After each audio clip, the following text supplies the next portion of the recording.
Bismillahirrahmanirrahim. Assalamualaikum warahmatullahi wabarakatuh. My name is Idayatul Husnina binti Idul Fathi, metric number 1191415. Who is Indra Nooyi actually? Indra Nooyi was born on October 28, 1955 in Madras, Chennai, India. Beginning her career in India, Nooyi held product as a manager position at Johnson and textile firm Metal Bedsell. While attending Yale School of Management, Nooyi completed her summer internship with Booz Allen Hamilton. She has consistently ranked among the world's 100 most powerful women. Indra Nooyi, who is she? First, I want to talk about Indra Nooyi's achievement. There are a lot of achievements that had obtained by Indra Nooyi.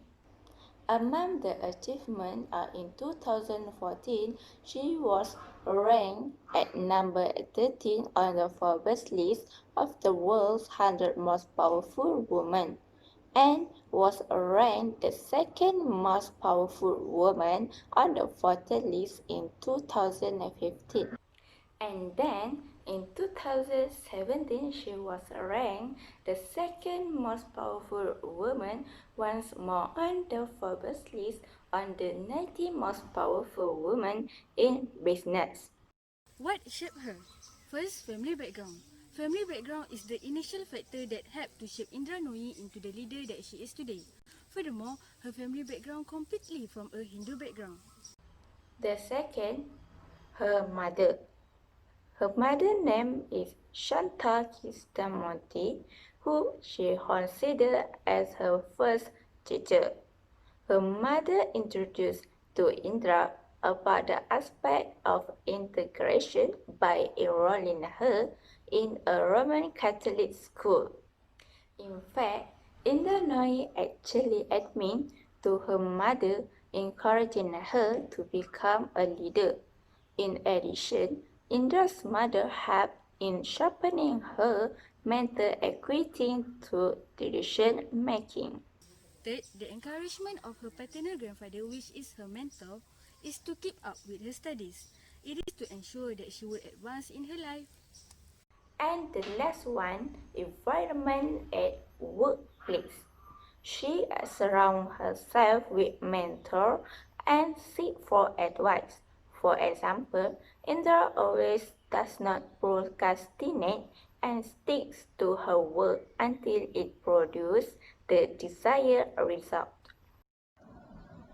Question number 2. Is the behavioral theory of leadership where individuals are taught to be leaders described in the case study? The answer is yes, because the behavioral theory of leadership assumes that great leaders are made and not born. We can see every night at the dinner table, Indra Nooyi's mother would ask them to write a speech about what they would do if they were president, chief minister, or prime minister. Her mother teach them to imagine what they are in the place of the leader, what they would do then. The focus of this theory centers are on the action of leaders and not their physical and psychological traits. They improve their motivation in leadership via practice and observation day by day. My name is Ina Kaida binti Marisaleh, number metric 1191400. Today, I will talk about the behavioral theories of leadership. So, we can see at the end of dinner, they had to give the speech and her mother had to decide who she was going to work for. We can see that her mother taught them to speak loudly. This method, according to Nooyi, has influenced and shaped her approach in the work that she has done. She became grateful for this practice when she grew older. Even though the process obviously need more time, but the impact really made her mother satisfied with Nooyi's assessment. Next, to her, her employees are treated as an extended family where their needs, being very concerned over the employees' feeling. We can see The situation developed mutual trust between a superior and her subordinates. We should be present in every leader in order to get to know employees more deeply. Assalamualaikum warahmatullahi wabarakatuh. My name is Siti Nursuleh binti Muhammad Jamil, matric number 1191410. Okay, today I want to present about Nooyi's personality traits. Okay, there are two Nooyi's personality traits, which is responsibility and intelligence. Okay, in Islam, it is understood that everybody has some kind of leadership responsibility based on the statement of the Prophet ﷺ, who said, "Every one of you is a shepherd, and every shepherd is responsible for what he is caretaker of." From Sahih Muslim. As a leader, responsibility is very important. It's proven when Indra Nooyi has treated her employees as an extended family where their needs and concern needs to ensure the success of the company. It shows that she not only carry out her responsibilities within the organization, but also her employees. Besides, she also intelligent in leading an organization, her company. To start with, she has a clear vision for Praxicola, which seems to be the right vision for the company at this point in time. Her vision is framed under the term performance with purpose. Intelligence is one of the personality traits of a leader. The qualities of the Prophet Muhammad SAW, which are the Siddiq, which is truthful, and Amanah is trustful, stability, spreading faith, and Fatana wisdom. In addition, Rasulullah SAW became the best icon and the role model of all time, including in leadership. Bismillahirrahmanirrahim. Assalamualaikum warahmatullahi wabarakatuh. My name is Muhammad Afif Firdaus bin Mukhtar. My number matric is 1191411. Now, I would like to continue our case study with my question is, what is your opinion on Nooyi writing letters to expressing her gratitude to her staff? In my opinion, Indra Nooyi is the best leader I have read because Indra Nooyi is very caring about her staff. Indra Nooyi is willing to writing more than 400 letters each year to the parents of her senior executive. The purpose of Indra Nooyi writing so many letters is to show she is very concerned about the condition of his employees. Indra Nooyi feels her employees and her is a family. Indra Nooyi is willing to write many letters because when Nooyi was a child, every night during dinner with her family, the mother taught her children to write speech if in the future there will be a president, prime minister or chief minister. Every night, their speech may not be the same and upon completion, Nooyi's mother will cast a vote on a suitable job for her son in the future. Due to that, his subordinates found it very enjoyable to work under her. As a result, Nooyi's company is making a lot of money because Indra Nooyi has carried out his duty as a leader. Indra Nooyi also said, leadership is hard to define and good leadership is even harder. As a leader, I am tough on myself and raise the standard for everybody. Indra Nooyi also hoped that in this way she can inspire others in the future. That's all from me. Thank you. Hi and Assalamualaikum. My name is Muhammad Adillah Kimi bin Uthman and my matric card number is 1191406. Okay, now I would like to share with you about my task, which is the transformational leadership characteristic is being portrayed by Indra Nooyi's gesture. Okay, first thing first, leaders have a lot of power and influence, and people follow the example of what leaders do more so than what they say. That's why it's important to cast the right shadow of leadership. And as we know, Indra Nooyi, the chairman and CEO of PepsiCo, shows the impact great leaders truly have such things like creating a vision, having courage of convictions, and unleashing the power of people. Indra's success is rooted in the way she leads. Learning from her example can help anyone become a leader, so people will be more excited to follow her ways. For me, the best transformational leadership characteristics is being portrayed by her gesture was she is an expert in creating a vision. When taking a new role, it's important to create a vision and share it with those you lead. After all, it's a lot easier to get somewhere if you know where you were headed. And that is what Indra did in her organization. Okay, then what I can tell you is Indra Nooyi is an encouraged person of convictions. What makes me say that?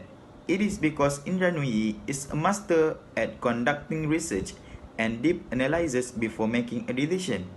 When she was CFO at PepsiCo, she made a bold decision to overhaul the company's IT system, and it was $1 billion project, and she faced lots of skeptics. You develop the courage of your convictions by listening to and addressing all concern and gaining any additional know how to address any skeptic. Then, just like Indra, you can make your decision and move forward with intention. She knew she had to be certain she was doing the right thing. Over her holiday break, she studied the problem from every single angle. She read 10 IT textbooks cover to cover. She had professors on call to answer her question. She even reviewed all the binders on an IT architecture study commission for PepsiCo. Leaders is influence, Maxwell. A leader is someone who can see how things can be improved and who rallies people to move toward that better vision. Leaders can work toward making their vision a reality while putting people first. Just being able to motivate people is not enough. Leaders need to be empathetic and connect with people to be successful. Leaders don't have to come from the same background or follow the same path. Future leaders will actually be more diverse, which brings a variety of perspective. The most important thing is that organizations are united internally with their definition of leadership.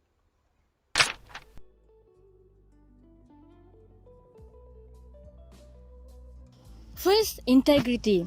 Integrity is the practice of being honest and showing a consistent and uncompromising adherence to strong moral and ethical principles and values. In ethics, integrity is regarded as the honesty and truthfulness or accuracy of one's action.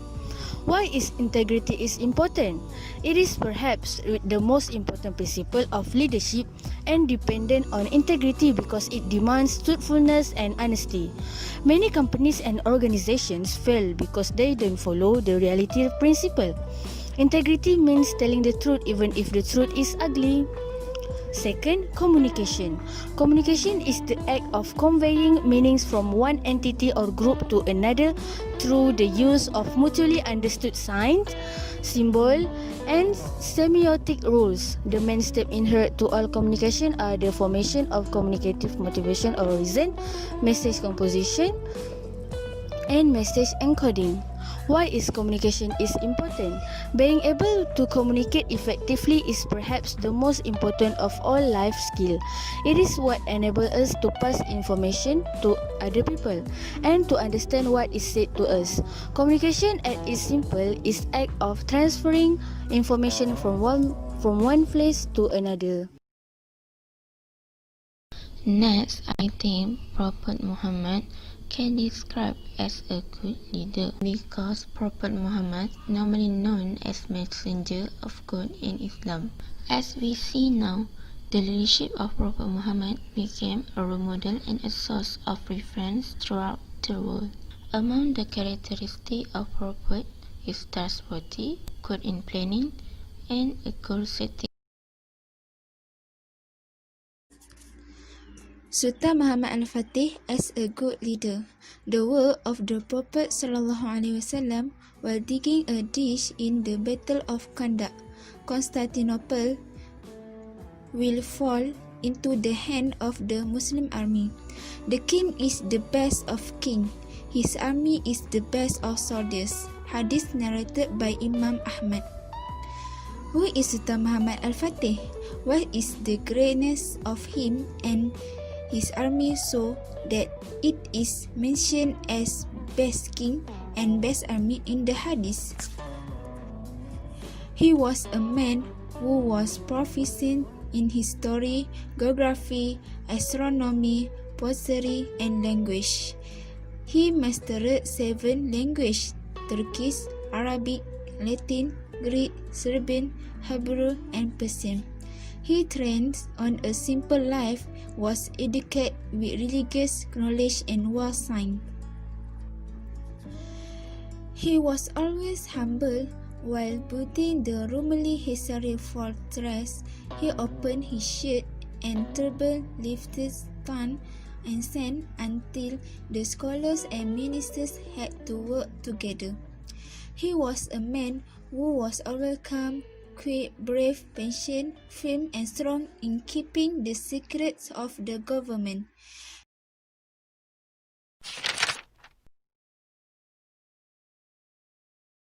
First is communication style.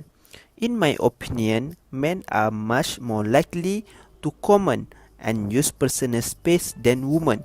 Men often prefer face-to-face communication with the opportunity to shake hands or pat someone's shoulder.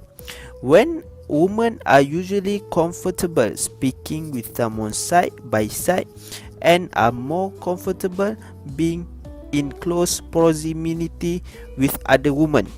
Usually, men use pats, back slaps, and shoulder touch as way to display dominance. Men will use an introductory handshake to set tune for communication to come. Women typically use more direct eye contact during communication in order to make a strong connection and develop a relationship. Finally, communication is very important if you be a leader that can make sure your staff happy or not with you. Secondly, my point is about emotion and perception.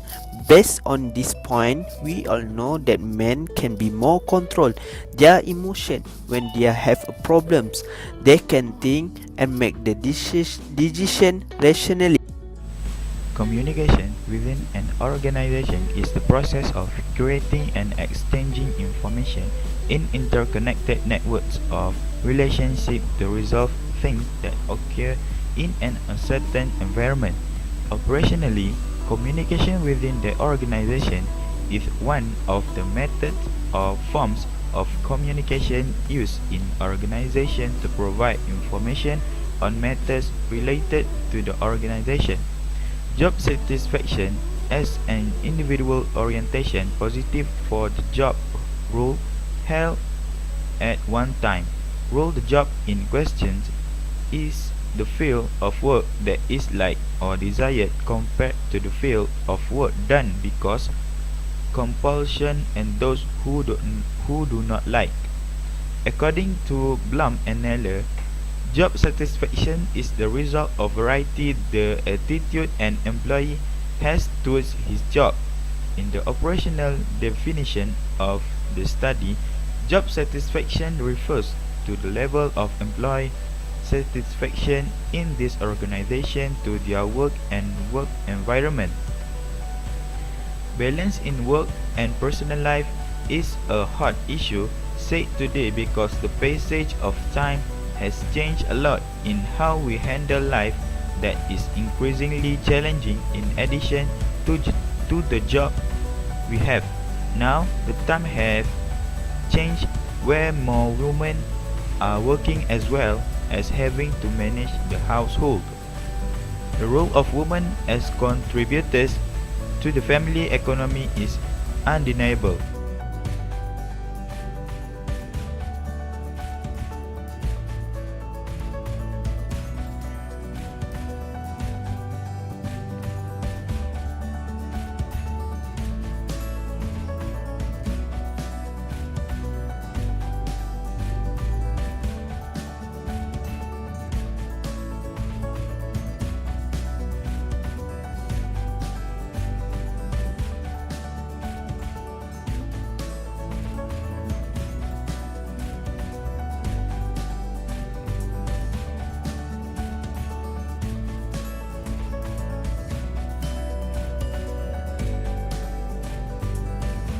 Power is important in any organization in view of growth and competition with others.